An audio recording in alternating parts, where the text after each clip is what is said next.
Hi everyone, welcome back to our English story channel. It's great to see you again. Today, we have a new story for you. It's called A Day at the Beach. This story is perfect for beginner English learners. You'll learn simple words and sentences. It's a fun story about a family trip to the beach. Are you ready? Let's begin. It was the kind of summer morning that felt like it was made of gold. The light was soft and warm, stretching across the bedroom floor like a welcome mat to the day. I woke up slowly, not because of an alarm, but because of the excitement quietly buzzing in my chest. Today, we were going to the beach. A full family day out, something we hadn't done in months. The house was already filled with movement. I could hear drawers opening and closing, the sound of my mom zipping up bags and calling out checklists to no one in particular. My dad was humming an old tune while carrying a cooler to the front door.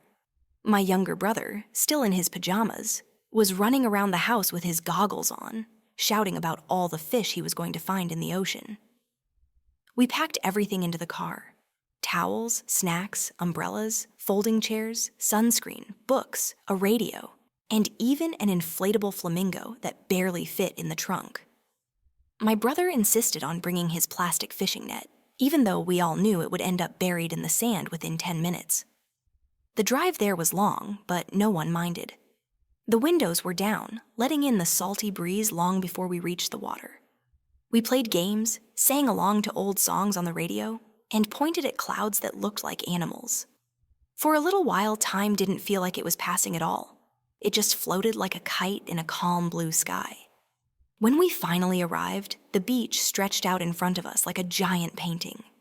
The ocean was a deep, endless blue, with gentle waves stretching to the horizon. Children were already running in and out of the water, their laughter mixed with the cry of seagulls and the steady rhythm of waves crashing on the shore. A group of teenagers were playing volleyball. A couple nearby were lying under a beach umbrella, holding hands and reading books. We found a spot near some large rocks and began setting up. My dad struggled with the umbrella, which always tilted no matter how deep he pushed it into the sand. My mom laid out the towels and handed everyone a bottle of water, reminding us to drink even if we weren't thirsty. She always said, "The sun is a thief. It steals your energy." I kicked off my shoes and stepped onto the sand. It was warm, almost too warm, but soft, like walking on toasted sugar. I walked slowly toward the water, letting the waves rush over my feet. Each one pulled a little sand from under me, making me feel like I was slowly sinking. I closed my eyes and breathed in deeply. The smell of the sea, the salt in the air, the sound of everything blending into something peaceful, it felt perfect. My brother ran past me, already soaked, holding up a tiny shell like he had found treasure. I laughed and joined him, and together we searched for more.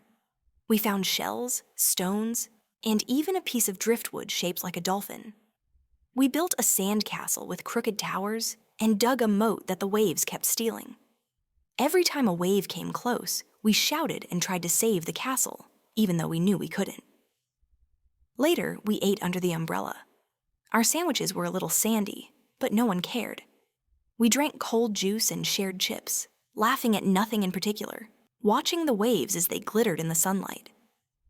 For a while, we just sat there, my mom reading, my dad half asleep in a chair, my brother burying his legs in the sand. I lay back on the towel and watched the clouds drift across the sky. One of them looked like a whale. Another looked like a ship. In the afternoon, clouds gathered slowly, but the weather stayed warm. A soft wind began to blow, and the waves grew louder, higher. The tide crept closer to our towels, reminding us that the day was slipping away. People began packing up, but we stayed a little longer. My brother and I went back to the water one last time. We jumped over waves, fell into the foam, and laughed until our stomachs hurt. We packed up slowly. The sand stuck to everything, our bags, our legs, even our snacks. But it didn't bother us. We were tired in the best way. Our skin was warm from the sun, our eyes a little heavy from the salt air, and our hearts full. My dad shook the sand off our towels, while my mom helped us change into dry clothes behind the car doors. my brother finally found his fishing net again, half buried where he had forgotten it. On the way home, the car was quieter. My brother fell asleep first, curled up with his arms around a beach towel. My mom looked out the window, smiling softly, while my dad drove with one hand on the wheel and the other tapping a rhythm on the dashboard. I stared out the window, watching the sun begin to dip into the horizon, painting the sky orange and pink. I thought about the waves, the way they came and went, the sound of them still whispering in my ears. That night, as I lay in bed with the faint smell of the ocean still in my hair, I felt grateful. Not just for the beach, but for the memory we made.